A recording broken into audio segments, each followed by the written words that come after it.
kazanmak için sahaya çıktık. Muhteşem bir taraftar vardı. Her zamanki gibi muhteşem bir gösteriyle başladılar. Maçın başında oyuna iyi başladık. Aslında gol yiyene kadar iyi olan taraftık. Belki ilk pozisyon kalemize gelen ilk tehlike gol oldu. 2 tane muhteşem gol attılar bir kere. Yani son vuruşlar bu anlamda çok önemliydi. 2 tane muhteşem gol attılar. 2-1 yaptık. Yani oyunun kontrolü aslında genel olarak bizdeydi. Bu bölümlerde çok fazla kendi içimden korkmadım. Yani gol bulabileceğimizi, goller bulabileceğimizi hep düşündüm. 3-1 sonrası biraz aşağıya düştük ama 3-2 sonrası tekrar oyuna girdik. 3-3 arkasından yine gol atma şansımız vardı. Girdiğimiz pozisyonlar, girdiğimiz ataklar. Son bölümde de gol de yiyebilirdik, maçı kaybedebilirdik. Aslında baktığımızda biraz da Rus ruletine döndü son bölüm. Kaybetmemek önemli, 3-1'den geri gelmek önemli. Bugün gün sonunda Manchester'ın üstünde günü bitirdik. Kopenhag'da oynamadı. Kopenhag oynadıktan sonra tabii ki gruptaki son maçlar öncesi şekillenme net bir şekilde ortaya çıkacak. Son maça bıraktık. Her türlü son maça kalacaktı. Bugün berabere kalarak son maça kaldık. Yine avantajın son maçı kazandığımız takdirde yine kendi belirleyeceğimizi, kendi kaderimizi düşünüyoruz. İnşallah hayırlı bir şekilde bizim için iyi bir finish, bitiriş olur. Yes, today, of course, we played to win. There was an amazing fans and a very amazing spectacle they started. In the beginning of the game, we started well, actually, until we conceded. We were the better side. Maybe in the first chance they got, they scored 2 amazing goals, first of all. In that sense, they had very good finishing, 2 amazing goals.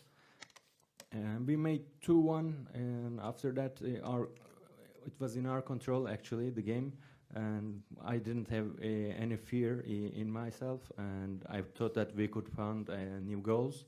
After 3-1, we were down a bit more, but after 3-2, we came back, and 3-3, we had more chances. After 3-3, we had chances, and in the last part of the game, we could have conceded and we could have lost the game, but when you see it, in a sense, it was a Russian roulette in the last part. Coming back from 3-1 is important. In the end of the day, we are above Manchester United in the groups. Of course, Copenhagen didn't play. After they play, we are going to know the situation in the group. And the last game will be the decisive game. It was going to be that way anyways. And if we win the last game, we believe that we are going to write our own future. And we are expecting a good finish, hopefully. Görkem Bey. Takvim.com.tr Görkem Ağgündüz. Hocam mücadeleniz ve sonuç için tebrik ediyorum öncelikle. Endombele tercihini soracağım. Bugün Davinson'un yokluğunda Kaan'ın stopere geçmesi nedeniyle mi 11'de başladı yoksa zaten 11'de başlayacak mıydınız? Bir de oyundan çıkarken belki de skorun etkisiyle bir tepki oldu taraftarlardan. Siz Endombele'nin performansını nasıl buldunuz oyunda kaldığı süre boyunca? First question will be about Ndombele, if he played because Kaan had to play as a center back because Davinson couldn't play today. And after that, the second question is when he went out of the game, the fans reacted also. How did you find in general Ndombele's performance? Birincisi tabii ki tercih olarak yani Victor stoperde, Kaan orta sahada bu düşündüğümüz senaryolardan biriydi. Diğeri de Kaan arkada, Ndombele orta sahada. Özellikle fiziksel olarak da rakibimizin Amrabat ve McTominay ile orta saha dizilişinde yani onlara fiziksel olarak da cevap verebilecek bir oyuncu seçmek istedik. Kaan'ı neden tercih ettim? Yani Victor'la neden başlamadım? Tabii ki Victor'un belki maç oynama sayısı Kaan'a göre. Kaan daha formda, daha çok oynayan ve daha hazır bir oyuncu. Ve özellikle geriden oyun kurmada Kaan bizim için çok önemli oluyor. Topun bizde olmasını istedik. Rakibin de bize topa vereceğini düşündük. Zaten ilk yarı full topu bize verdiği şekilde rakibin geçti. Yani maç sonu %58 topa sahip olmayla oynadık. Aslında ilk yarı belki bu çok daha yüksekti. Oyun içerisinde hem oyun kurmada, topu öne taşımada, kanatlara taşımada özellikle rakibimizin sağ sol kanatta içeride karşıladığını rakibi biliyorduk. Beklerin yüksek olduğunda oyunu kurabileceğimizi, onları atabileceğimizi biliyorduk. Bunu özellikle stoperlerimizden yapmaya çalıştık. Ndombele'nin de çok kötü oynadığını düşünmüyorum. Yani oyun içerisinde görevini yaptı. Ama maalesef hep şey oluyor. Yani takım gerideyken hangi oyuncu çıkarsa çıksın bir ses çıkıyor. Yani bu bütün stat'tan çıkan bir ses değil. Bir bölümü alkışlıyor, bir bölümü ses çıkartıyor. Hani o anda hangi oyun çıksa belki bu tepki olabilecekti. Ama ben de özellikle alkışlayarak çıkartmayı, alkışlarımla desteklemeye çalıştım. Ben oyuncularımın performansında, isteğinden, hepsinin girenlerin de, az oynayan da, çok oynayan da hepsinden memnunum. Bu anlamda oyuncularıma teşekkür etmek istiyorum.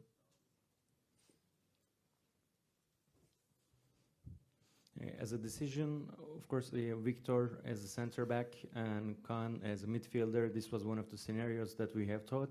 And the other one was Kaan behind and Ndombele in the middle, especially physically also against Amrabat and McTominay when they're playing in the midfield. Answering them physically also, we had wanted to choose a player like that. Why I chose Kaan? Maybe Victor didn't have many games he played. Kaan is more in form, he plays more, and he's a more ready player, we can say. And especially in build-up from the back, Kaan is very important for us. We wanted to keep the ball, and we expected that opponents will be giving us the ball. And in the first half, we have seen that they did. In the end of the game, we had 58% ball possession. Maybe in the first half, this was even more.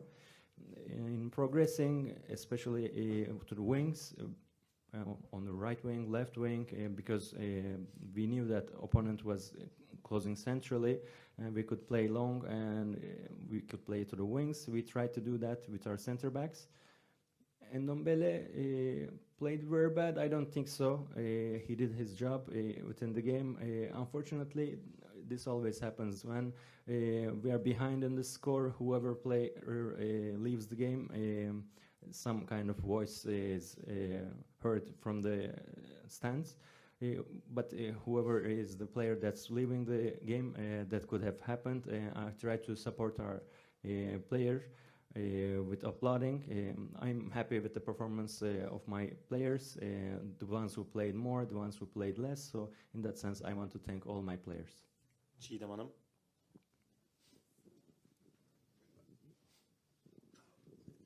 TV Spor, Çiğdem Günal. Hocam tebrikler, yine müthiş bir geri dönüşe imza attınız. Öncelikle şunu sormak istiyorum. Bu fotoğrafta Şampiyonlar Ligi'nde tek cümlelik Galatasaray'ı nerede görüyorsunuz? İkinci olarak da Nelson artık dördüncü alternatifiniz mi? Tüm kamuoyu çünkü bunu merak ediyor. Teşekkür ederim. I have two questions. First is as a picture, when we look at it in one phrase, how would you say the situation of Galatasaray is in the Champions League? And the second question is, Nelson dördüncüsü. Nelson is the fourth option as center back. Yani ümidim son 16'da görmek. Galatasaray'ı son 16'da görüyorum. Ve bence Avrupa'ya, yani bu maç yayın saati de Avrupa'da 2 tane maç vardı Şampiyonlar Ligi'nde. Bence hem Türk futbolunu gösterdik, hem Galatasaray'ı gösterdik, hem stadımızı, seyircimizi, bu muhteşem atmosferi, muhteşem oyunu gösterdik. O yüzden Türk futbolunda nerede olduğunu göstermiş olduk. Yani demin de onu söylemeye çalıştım aslında, yani dördüncü olarak değil ama maçın hikayesi olarak öyle düşündüm. Kaan'la ilgili özellikle geriden oyun kurmanın çok önemli olduğunu düşündüm. Çünkü kenar oyuncularıyla baskı yapıyorlardı. Bu biraz da maçla ilgili verdiğim karardı. Nelson'a yine güveniyoruz. Yine onunla oynayacağız. Yine onu oynatacağız. Ama bu maç için, bu maç özelinde verdiğim bir karar oldu aslında bu.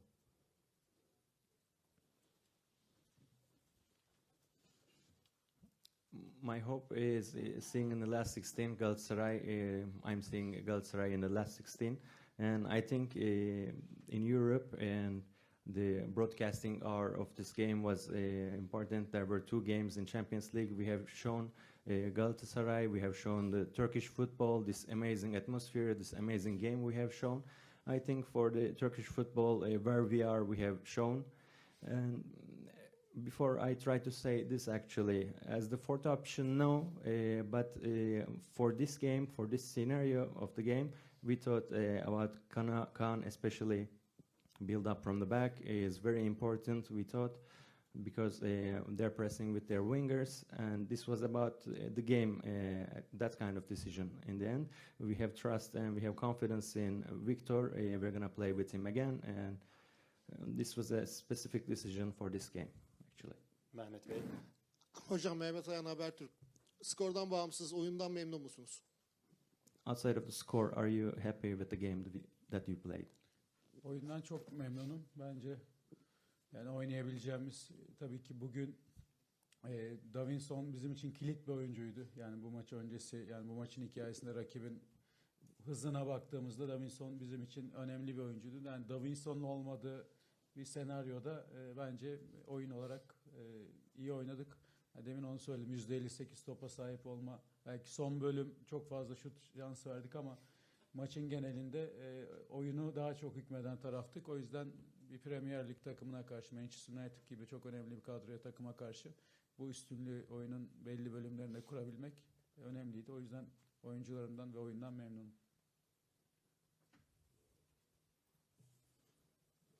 I'm very happy with the game. Of course, the game that we could play tonight, Davinson was a key player for this game.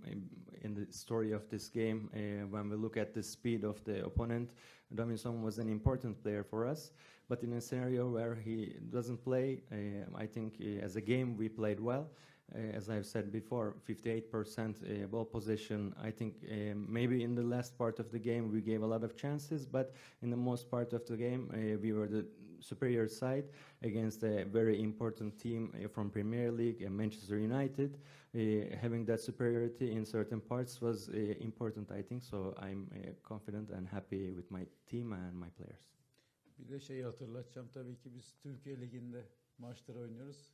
Manchester United Premier Lig'de maçlar oynuyor. Onların tabii ki fiziksel olarak zor maç oynama sayısı fazla. O da onları daha yukarı çekiyor. Biz Türkiye Ligi'nde aynı dakikaları, yani Türkiye Ligi'nde neredeyse 45 dakika top oyunda kalıyor. Premier Lig'de 60 dakikaya yakın kalıyor. Şampiyonlar Ligi'nde aynı şekilde. Yani bu Türkiye Ligi'nden çıkıp orada oynamak, o takımlara karşı oynamak da önemli bir şey bizim için. Also, I want to add that Manchester United is playing in Premier League, and their physical situation, playing difficult games, and a number of games they play is higher. Us in Turkish League, the same number of minutes in the Turkish League, 45 minutes the game is the ball is in play, but in Premier League it's close to 60, and in Champions League, going from the Turkish League to play against these teams in these leagues is important for us as well. Okan Bey. Haber.com.tr Okan Buruk. Hocam iki sorum var. Angelino'yu ligde göremiyoruz, Avrupa'da görüyoruz. Bu opsiyonuyla ilgili mi? Diğer sorum da Şampiyonlar Ligi'nde 5 maç geride kaldı. Bugünkü oyunu kaçıncı sıraya koyarsınız? The first question is about Angelino. We are not seeing him play in the league, but we see him play in the Champions League. Is this about an option in his contract? And the second question is, we have played 5 games in Champions League, and in what row would you put this game in these 5 games? Birincisi tabii Türkiye Ligi'nde 3 tane Türk oynatmak zorundayız. O yüzden genelde burada tercihlerimizi sol bek yönünde kullanıyoruz. O yüzden Kazım Can'la son 2 maçı oynadık. Onun yanında ne sormuştuk? Bugünkü maçı kaçıncı sıraya? Okay. Kaçıncı sıraya koyarız? Yani 2 tane Bayern Münih maçını bundan daha iyi oynadık. Aslında bu maç biraz Kopenhag maçına benzedi. Yani maçın başı, başlangıcımız, rakibin gol atması, geriden gelmek, 2 farktan beraberliği yakalamak. Bu maçı biraz Kopenhag maçıyla aynı şeyi koyuyorum. Manchester maçı, ilk Manchester maçı o anlamda bizim için belki 2 Bayern maçından sonra 3. sıraya koyabilirim. Bu maçı da Kopenhag'la birlikte 4. 5. sıraya koyabilirim.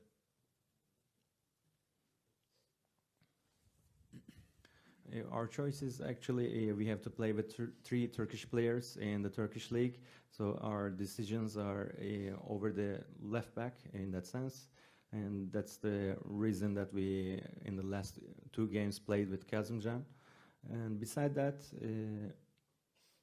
the other question, which row we would put this game. We have played two Bayern games. They were better than this one. I think this game was a bit similar to the Copenhagen game. The beginning of the game, the opponent scoring and coming back and finding the draw in the result.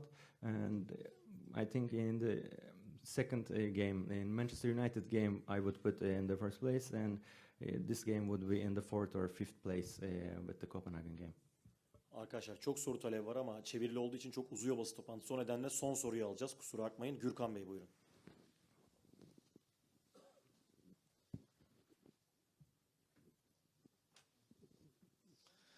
Öncelikle grubun son maçında başarılar diliyorum. Umarım kalifiye oluruz. Şu soruyu soracağım. İlk yarıda Icardi'nin bir offside pozisyonu var. Doğal gözle ayırt edebilecek pozisyon değil. Muhtemelen görmüşsünüzdür. Bu otomatik offside sisteminin uygulanmasını doğru buluyor musunuz? Sizce futbolun doğasını etkiliyor mu? Yakında ligimizde de çünkü kullanılması planlanıyor. Düşüncelerinizi merak ediyorum. In the first half, there was a situation, an occasion where Mauro Icardi was offside. And do you think that this automated offside system is okay? Because with the naked eye, you couldn't see exactly if it was offside or not. How does this affect the nature of football, in your opinion?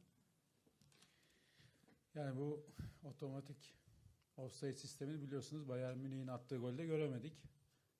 Orada ne olduğunu bilmiyoruz. Otomatik offside sistemi bozuldu, çalıştı mı, çalışmadı mı? Hakem 2 kere oyunu başlatmadı ve televizyona görüntü verilmedi biliyorsunuz. Yani orada soru işaretleriyle dolu bir otomatik offside sistemi vardı. O yüzden bu soru işaretleri hep kafamızda devam ediyor. Bugünkü görüntü de aslında yani ikisini de söyleyebilir. Offside değil de diyebilir, offside de diyebilir bu pozisyona. Çok net aslında baktığımda telefondan baktım. Çok net bir şey yok yani offside mi değil mi?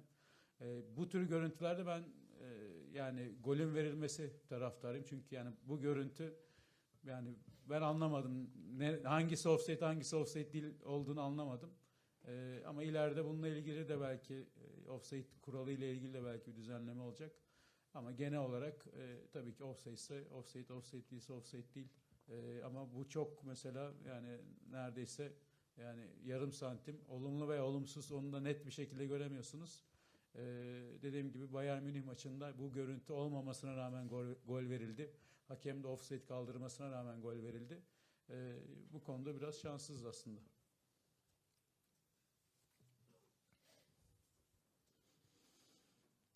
And this automated offside system, as you know, in the goal that Bayern Munich scored, we couldn't see it. What happened there, we do not know. The automated offside system was broken. It didn't function. The referee didn't start the game twice, and we couldn't get images on the television. As you know, there are a lot of question marks in that automated offside system. So these question marks continue in our head. Actually, in the images for today as well, you could say it's an offside or it's not. It's onside, you could say, but I checked on the phone and it wasn't very clear if it's offside or not. In these type of situations, in these type of images, I'm on the side of making the goal valid. I didn't understand because if which one is offside, which one is not offside. Maybe in the future about the regulations, about the rule of offside, they may make changes. But generally, it's offside or not, they make the decision. But this is maybe half a centimeter, it's positive or not. In the end, you can't see it exactly. But as I've said, in the Bayern Munich game, even though we didn't get this image, even though the lineman said that it was offside, they said that the goal was valid. So this was very unfortunate actually. Basın toplantımız sona ermiştir. Hepinize iyi akşamlar. Teşekkür ederim.